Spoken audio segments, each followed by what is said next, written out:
There was another animal stalking these deadly grasslands. Scientists call it the entelodont. More than a meter at the shoulder, weighing in at 270 kilos, entelodont was the Oligocene #1 menace. Entelodonts, they were really bad-looking animals that only a mother could love. If you were another animal on the landscape when you saw one of these things, I think you'd go in the opposite direction. Paleontologists have always looked at the entelodont's sheer power with reverence. But its behavior is one of evolution's most puzzling enigmas. Was it a pure hunter? Or did it use its battle tank body simply to protect itself from other predators? Between the biting and the chewing, you wanted to stay away from the business end of this animal. Just look at it. Look at the size of that skull. Look at all those teeth in there. There is no animal like this anywhere. Entelodont's name means perfect toothed.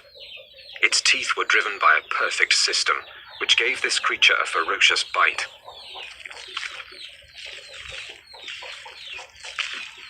Its jaw power came from two massive cheekbones that leveraged the muscles and supercharged them, driving the deadliest jaws of its time. Jaws that could open 90 degrees and could clamp down harder than a hippo's or a crocodile's. This beast was bioengineered to bite. But what it was eating and why remains a mystery. Entelodonts have no modern relatives, no modern close relatives. So it makes it a challenge for a paleontologist to figure out how they made their living. What would an animal with such an enormous flange on its face, such enormous teeth, be eating? What was it doing? Entelodont fossils first caught the attention of scientists in the 1850s. They decided it was a bear-like creature. But then grooves in the teeth suggested that entelodonts were digging for plant roots, meaning that they literally ate like pigs. Today, scientific analysis has confirmed that the entelodont's closest living relative is the pig. But while this creature has some pig-like features, scientists have struggled to place it in any one category. In many ways, they're analogous to pigs, but they're also analogous to bears. They're also analogous to hyenas. Nobody's thought about these animals before. And there's no animal alive today that is a direct comparison to entelodonts. The lifestyle of entelodonts has provided paleontologists with difficult questions. A new generation of scientists is looking at the entelodont to determine why this plant-eating animal had teeth like a carnivore. Entelodont jaws held 4 different kinds of teeth: canines, incisors, premolars, and molars at the back. The back molars were ideal for grinding vegetation, but it's hard to imagine that the entelodonts would have needed such lethal canines and incisors just to grab plants. Then, in 1993, a discovery suggested that entelodonts were chewing on much more than plant roots. We've got a set of vertebrae here. You can see the neural spines are evident. For over 15 years, this quarry site in the Badlands of South Dakota provided paleontologists with a multitude of fossils from the animals that shared entelodont's world. There it is. First time out in 33 million years. 30 million years ago, this place was a watering hole crowded with rhinos, camels, and early horses.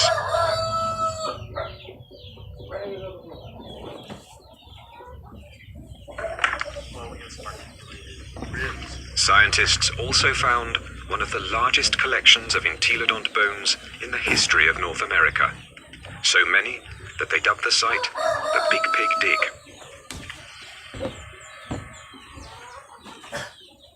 Fossil hunters also found the prehistoric equivalent of fingerprints, entelodont teeth marks, all over the bones of the biggest and fastest animals of its time. These represent bite scars along the dorsal margin of this rhinoceros skull. Well, what could make these marks? If we take an entelodont skull, we see that the premolars are widely spaced apart. So when we lay that over the top here, lo and behold, they're matching up quite well, suggesting that this animal is at least a likely candidate for biting through the top of the skull of this rhinoceros. The dig presented key evidence that entelodonts didn't just eat plants, suggesting that they were less like modern pigs and more like fearsome prehistoric predators.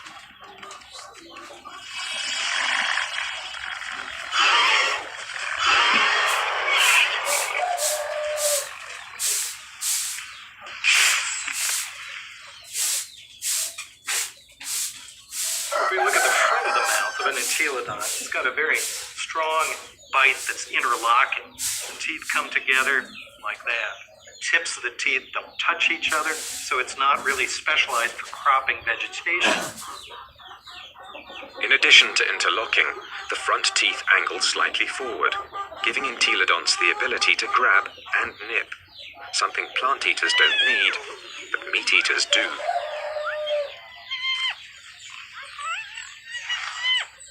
The incisors in the canines have been perfectly capable of tearing a bite out of a carcass.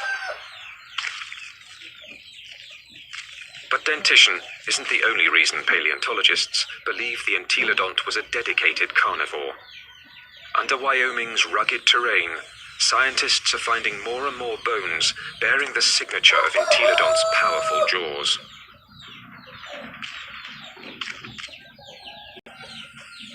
Across the Great Plains of North America, scientists are investigating a prehistoric pig.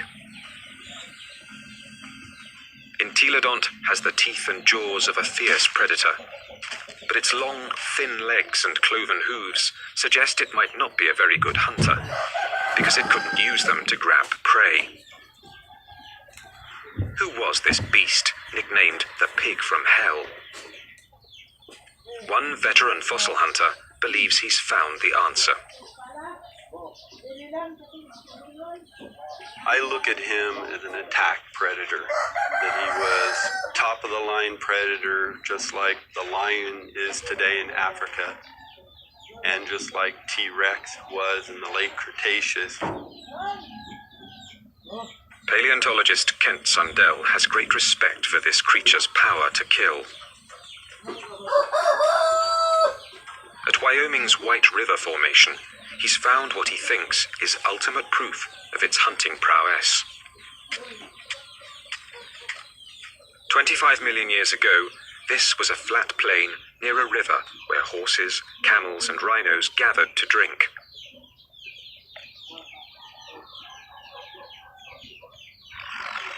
Fierce carnivores, such as hyenodons and saber-toothed cats, were also drawn here. It was the perfect spot to ambush and kill the unwary prey animals. In 1998, Dr. Sundell found the mangled skeletons of 7 miniature camels jumbled together.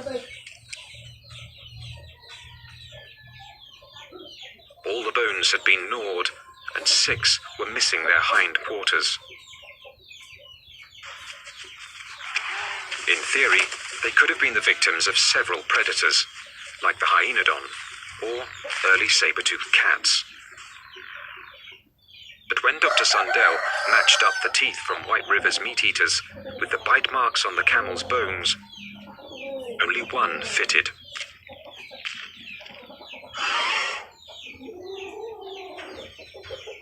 Bite marks alone don't prove these camels were killed by an entelodont, but where the bite marks are might be a clue. On the camels, I showed they were bitten in the back of the skull and at the top of the neck. gets next to that prey and he tries to get a puncture wound through the cranium.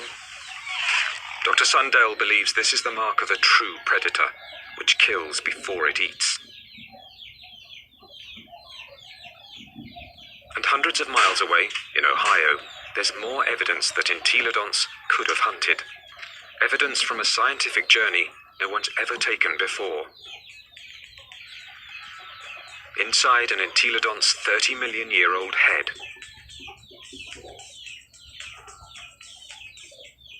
At Ohio University, anatomist Larry Whitmer uses a CT scan to electronically model the brain surfaces of prehistoric animals.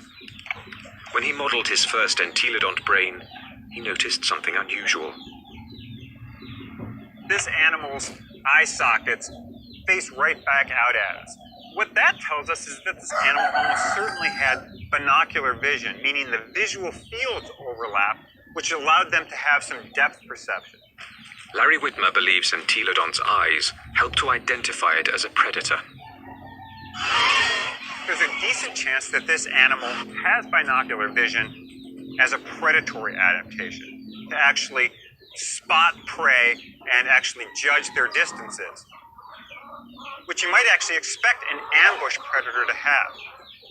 So it could actually jump at the right speed and the right distance in order to capture its prey.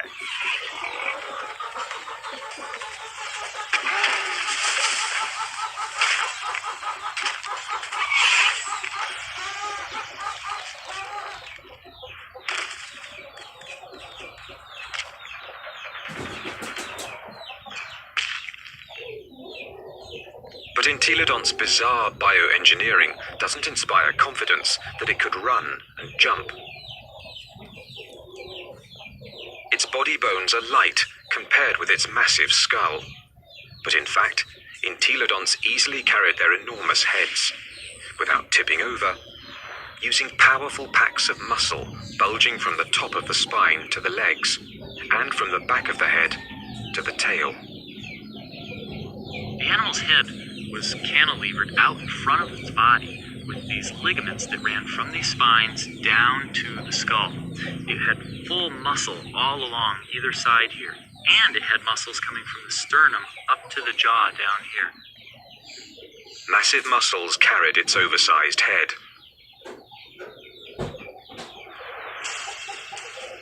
But to bring down a camel, it would also have to run fast.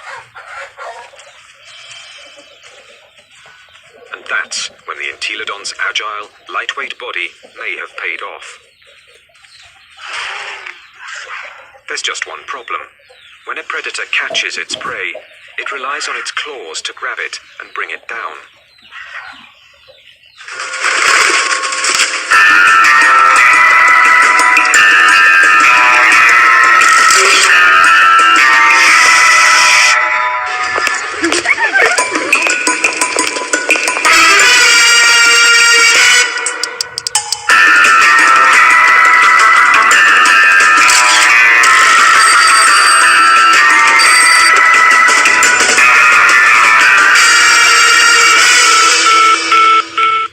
With only cloven hooves, there is no way the entelodont could have captured a fleeing camel.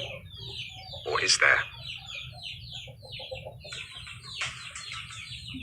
It must have been doing something right, because there's compelling evidence that plenty of large mammals ended up as an entelodont's lunch. Well, it looks like there's a lot of bones coming out along here, and right here we have a really large limb bone. We found evidence that entelodonts have bitten into all sorts of bones, including rhinoceros bones. They've been biting into camels. We found evidence that they were biting into the long bones of rhinos. The bite marks that we see are these two. This would be... Kent Sundell believes White River's camel skulls reveal how a cloven-hooved predator captured its prey. He runs up, he gets next to that other prey and he tries to get a puncture wound through the cranium or into the very back of the neck. and then the long snouts that I move around. Entelodont expert Scott Foss disagrees with Kent Sundell's scenario. Where I can get close enough to. I doubt an entelodont used its teeth in order to capture other prey. It probably used its larger bulk and ability to accelerate to just run into the animal, knock it over.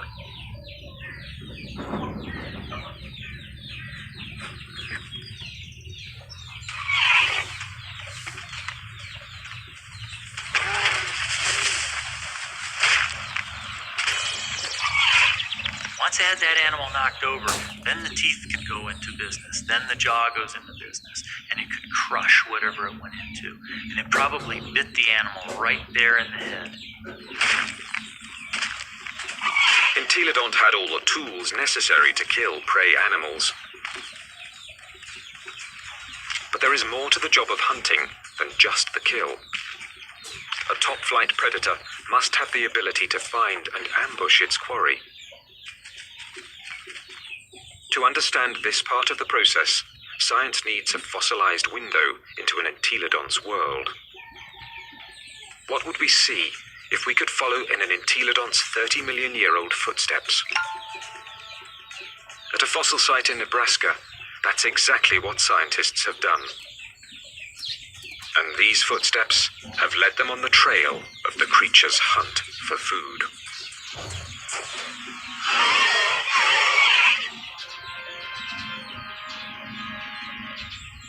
Northwest Nebraska, home to Toadstool Geologic Park, one of America's more remote tourist destinations, and a treasure trove for anyone fascinated by life's ancient past.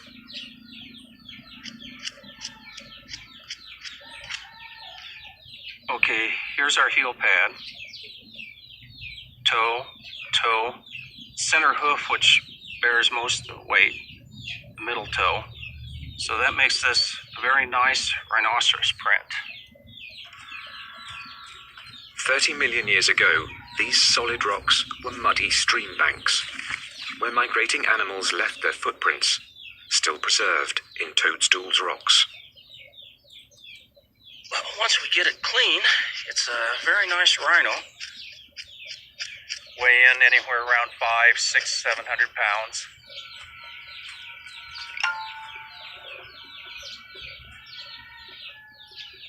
Dave Nixon has spent over 25 years analyzing the fossilized animal tracks of Toadstool Park. First slabs over there. He pours water on 30-million-year-old tracks to make them more visible. He can then interpret the animal's behavior. And he's walking at a deliberate pace, but not excited until he gets to this point.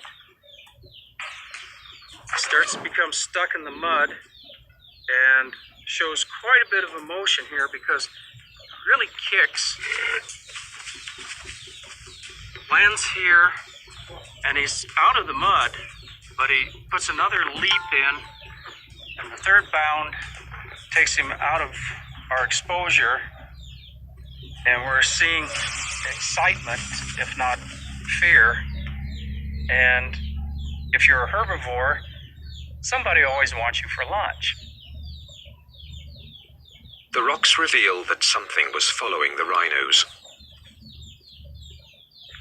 We also have some smaller tracks. They look really tiny until you realize they're the tips of the toes. And what we have is an entelodont. The entelodont tracks at Toadstool Park give experts like Dave Nixon an unparalleled opportunity to understand how these creatures might have hunted. Because on that day, 30 million years ago, entelodonts weren't the only animals following the rhinos. And we have a set of carnivore tracks over here. Now, these are smaller, and there are some claw marks on the inside. And we have another set right here. That carnivore may have been a hyenodon. 30 million years ago, hyenodon was one of the top carnivores.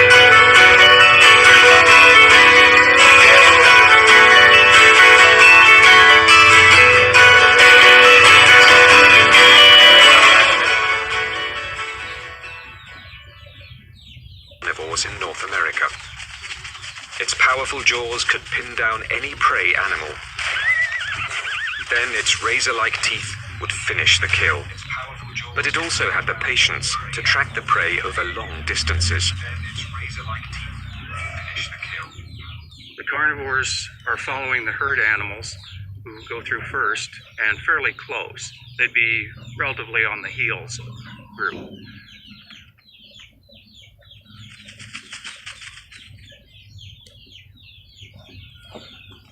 Mysteriously, the tracks also reveal that the entelodonts were letting the competition get closer to the prey.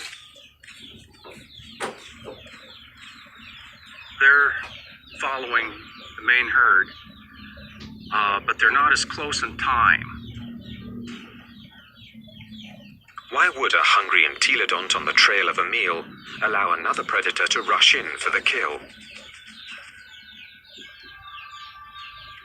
The answer may lie in the most puzzling evidence of all. What's interesting, the rhinos are going that way, and the entelodonts are running at about a 45-degree angle to the rhino trail. Zigzagging seems a strange path to take if the hyenodon was closing in on the prey. But some experts believe entelodonts might have had a very good reason to zigzag. A reason revealed by a CAT scan. When anatomist Larry Whitmer modeled the surface of an entelodont's brain, one exceptionally large nerve cluster got his attention. The size of these things right here. And what these are nerves that are actually bringing sensory information in from the snout. This was no bloodhound, but it still had a very respectable sense of smell, and this smelling apparatus here certainly would have been well adapted to pick up the smell of a carcass. That could explain why the Toadstool Park entelodont zigzagged while following the rhinos and hyenodon. Zigzagging could have helped its nose track the smell of a kill. It's searching. If, say, something's here or here, as you go around it, as the wind brought the scent to you, you'd be able to basically triangulate in and find it. So if the wind's from this direction and you're upwind, you'd miss it. But as you came this way, you'd be downwind, catch it, you could double back.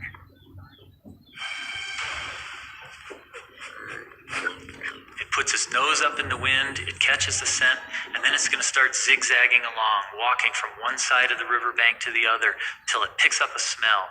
Then it'll start zeroing in on it. And by moving from side to side, it's able to pick up changes in that smell and zero in which direction it wants to go. How do we know this behavior? Because animals with good smell do that today. Modern predator behavior could provide crucial clues as to how the entelodont lived. There's no doubt that this 30-million-year-old battle tank was built to kill. But it may have let others do the killing, and then moved in to take possession. One of the strategies we often see that takes place is where one animal will chase another one off of a carcass. We see this at Yellowstone National Park, where wolves will bring down an elk and a grizzly bear will chase off the wolves because it's bigger, it's nastier. This might have happened to the hyenodon at Toadstool Park.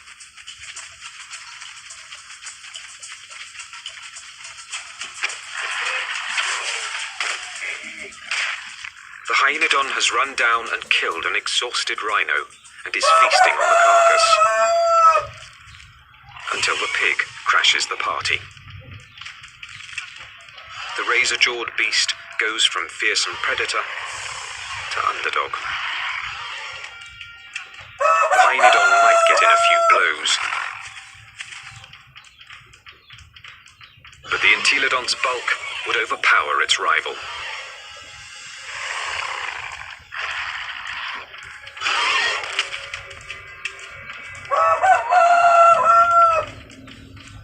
entelodont had the tools to take any carcass it wanted. I can't think of any other carnivore that might stand up to it.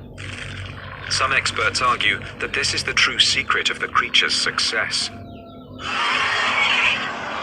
An entelodont could hunt, but it didn't need to be a full-time predator. Instead, it let true predators do the hunting and killing, and then stole the fruits of their labor. Stealing food from a hyenodont, even if it meant getting into a battle with a hyenodont, would probably take a lot less energy than having to hunt for food and kill food on its own.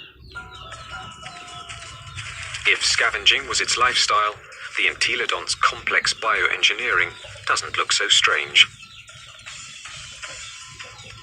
Entelodont had the eyes of a hunter, the nose of a scavenger, the front teeth of a meat-eating carnivore, and the back teeth of a plant-eating herbivore. It may have evolved from a plant-eater into an omnivore, a creature that could eat whatever was available in a radically changing world. And so in reality, what this animal ate was anything it wanted. That's part of the reason why these animals were as successful as they were for as long as they were on the planet. The entelodont's success was about to be tested by an ever-evolving planet. The Earth was growing cooler, and the landscape was changing. Some of the entelodont's fiercest rivals would not survive, but the pig from hell was about to show it could withstand the test of evolution by getting bigger.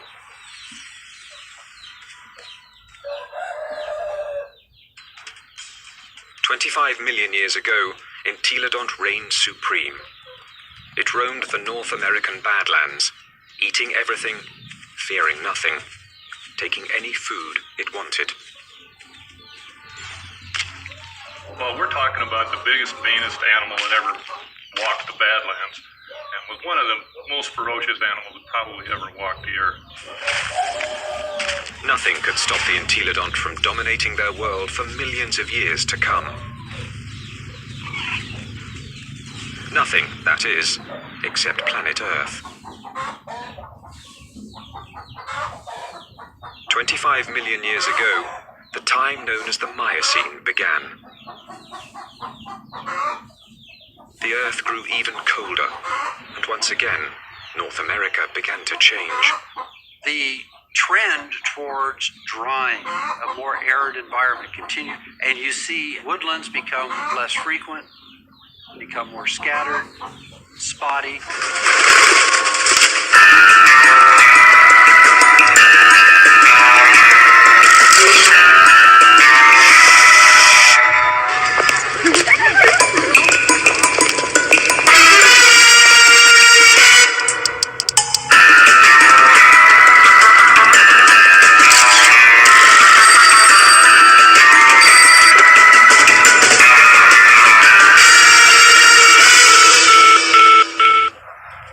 So you're talking about an open grassland environment very similar to what we think of the Great Plains today. The fossil record reveals that as plant foods grew more scarce, mass extinctions began. Survival depended on traveling long distances to find something to eat. One of the selective factors that we see going on is animals becoming larger because it enables them to cover larger distances to find the food resources that they need to survive. And that meant that predators were confronted by a life or death problem. Now, the animals they hunted were bigger, faster, and much harder to kill. It's like an arms race. If the prey become much larger, they become too big for carnivores to handle, and so the carnivores have to get larger in order to be able to feed on these larger prey items. Some predators, such as hyenodon, couldn't meet the challenge. After 10 million years as North America's apex hunter, it disappeared from the fossil record, and that put entelodon's survival on the line.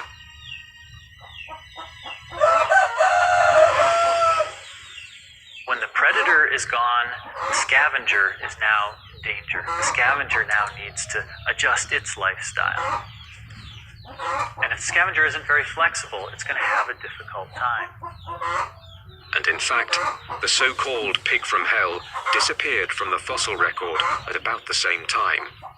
But this species wasn't gone. Entelodonts evolved to rule the North American plains with a vengeance. This pig hadn't become extinct, it had supersized. This new version stood over 2 meters tall and was 4 to 5 times the size of its predecessor. It still had a battle-tank body and a sprinter's legs.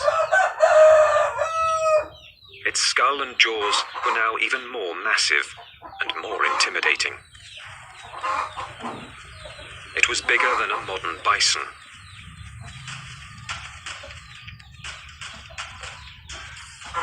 The experts call it Dinohyus, a name meaning terrible hog. Terrible enough to earn a nickname of its own, the Terminator Pig. Dinohyus. This is the monster of monsters. This is the beast of beasts. The skull alone is almost 1 meter long. This thing could bite through anything. The canines are this big around. They're just an enormous animal. And what is it doing? The answer lies at Agate Springs, Nebraska, one of the few places in North America where Dinohyus fossils are found. 24 million years ago, this place was a watering hole, an oasis in the arid sea of grass.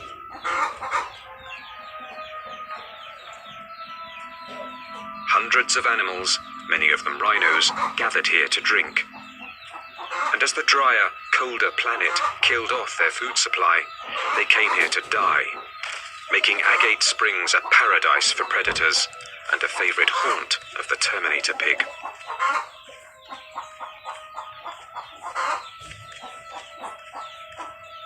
This thing was eating the big animals. We think that this guy was specializing on the large rhinos that lived at the time, on the calicotheres that lived here at Agate Springs. This is a limb bone from a calicothere, and in it we have a bunch of bite marks made by either a predator or a scavenger. The entelodon premolar, one of the teeth you find just behind the canine, appears to match these holes very well. When its crushing jaws bit into some of the Miocine's biggest mammals, Dinohyus was chewing on more than meat.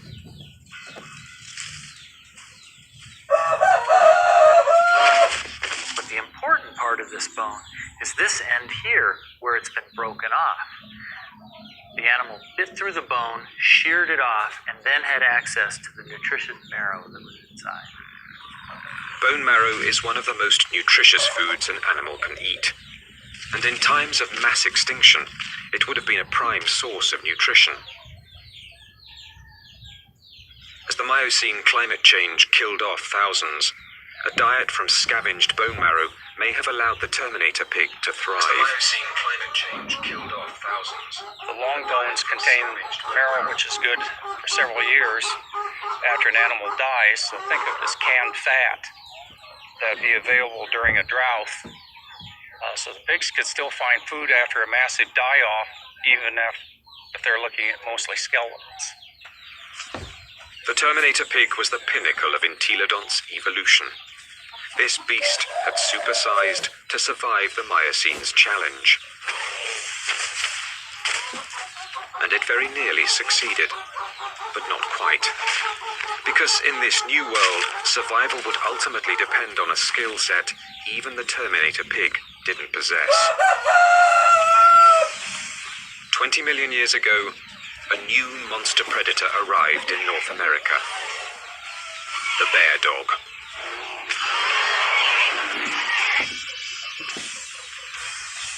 the Miocene epoch, 20 million years ago. In what's now northwest Nebraska, Dinohyus, aka the Terminator pig, is settling down to eat. The chances are good that its meal will be interrupted.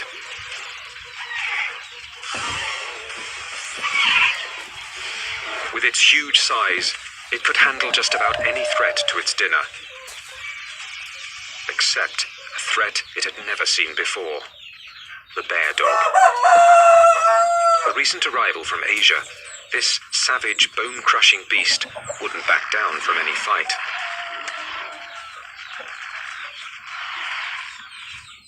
The bear dog migrated from its homeland in China and Mongolia across the Bering Strait to North America about 23 million years ago. Just about the time that North America's top predator, the hyenodon, suddenly disappeared.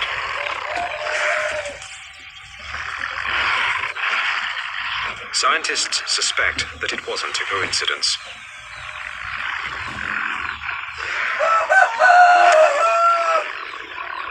They certainly were probably much better predators in lots of ways compared to hyenodon.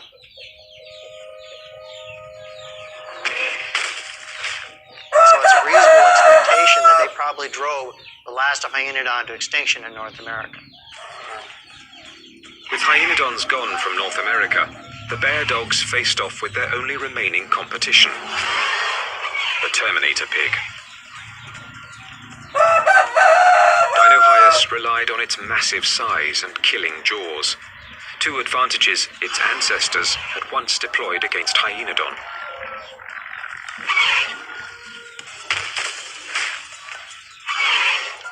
But the bear dogs counterattacked with new evolutionary weapons. Its first weapon was speed. With its heavily muscled, top-heavy body, Dinohyus could be a fast runner in short bursts. But on the vast, open plains, the bear dog's bioengineering was perfectly suited for long-distance pursuit of prey that was becoming much harder to catch.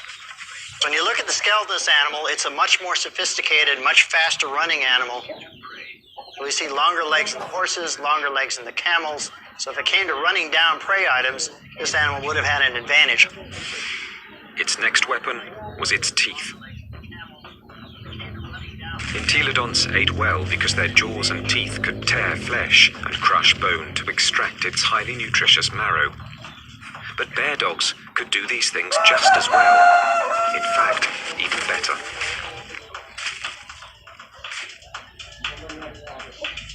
It's a great animal at biting bone, eating bone, crushing it. And it also has a set of teeth that are sharper than any entelodonts. Entelodonts, for example, wear the tips of their huge canines off, and they're not actually very good for puncturing, probably because they spend so much time crushing bone with them. This animal never does that. Its canine teeth are always much sharper. It also has better slashing teeth in its jaw than any entelodont had. So in many ways, it did a better job what entelodonts had done than entelodonts ever did. The bear dogs could outrun and outbite the Terminator pig. And they had a third weapon the entelodont never possessed. The deadliest power ever to evolve on Earth. Bear dogs actually had much more advanced brains. Brains that were much more like what we see with modern animals. So where these entelodonts had relatively archaic, simple, smooth brains, these bear dogs actually had a much more expanded neocortex that was more highly folded. These were more sophisticated animals. Instead of developing brain power, entelodonts had responded to the Miocene challenge by supersizing into Dinohyus. For almost 20 million years, they had ruled their world by brute force.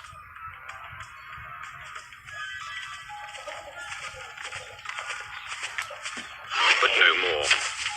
From now on, brains, not brawn, would decide who won and who lost nature's battle to survive.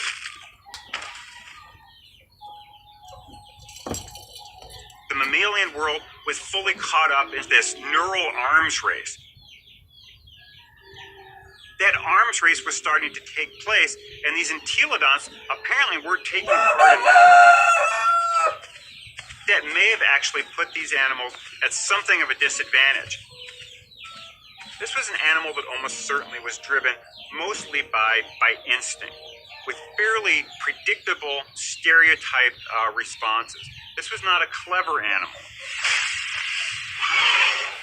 In combat, Dino Hyas would have been bigger and stronger, but brain power could have given bear dogs the decisive advantage. Today, intelligent predators like wolves make up for their smaller size by hunting in packs to execute a creative plan of attack. Bear dogs might have followed the same strategy against Dino Hyas. It's very difficult for Dino Hyas to compete with the bear dogs. With a pack of bear dogs, even a large Dino Hyas would have a difficult time chasing them away from a kill.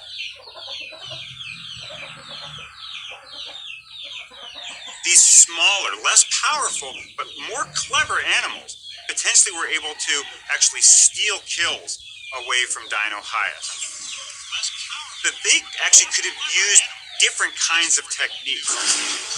Fooling Dino Hyas, being able to lead it away, or to actually even take on Dino Hyas itself in actual combat.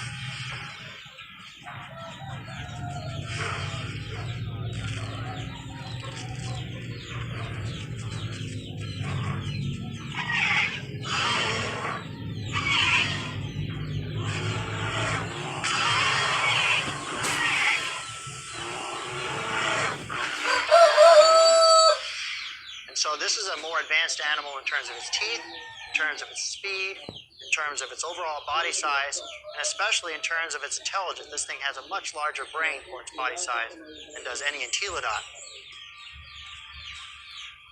But this animal had entelodon speed in almost every way you can think of. Within a few million years, after bear dogs arrived in North America, they had squeezed Dino Hyas out. Its favorite food, the calicothea, was also extinct. Without this meal to sustain its own massive bulk, the Terminator pig was forced to compete directly with bear dogs for smaller prey. And that meager food source wasn't enough. The supersizing that had once guaranteed success was now a fatal flaw. Eventually it got to the point where it is no longer advantageous to keep getting bigger because you reach a point of diminishing returns, that the amount of food you get by stealing from other animals does not compensate for your needs to maintain a population. Unable to get the calories it needed, the Terminator pig became the last entelodont. So if your prey goes extinct, you're likely to go extinct as well. Just getting large is not a good idea for the future.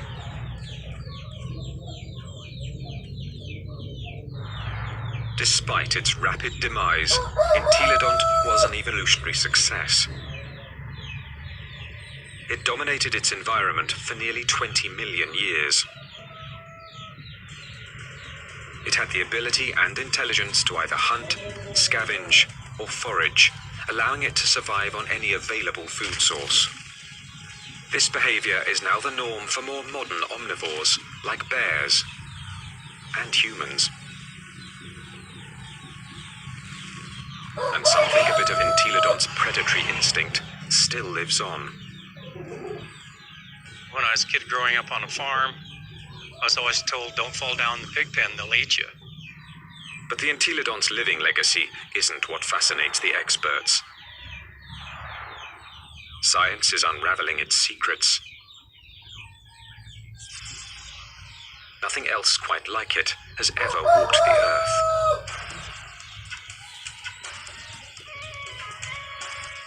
All we know is that this strangest of creatures, this toothy beast with an appetite for destruction,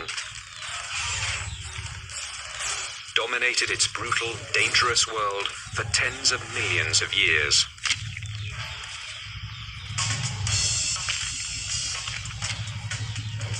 a powerful tribute to the entelodont, perhaps the most unusual and the most mysterious of all prehistoric predators.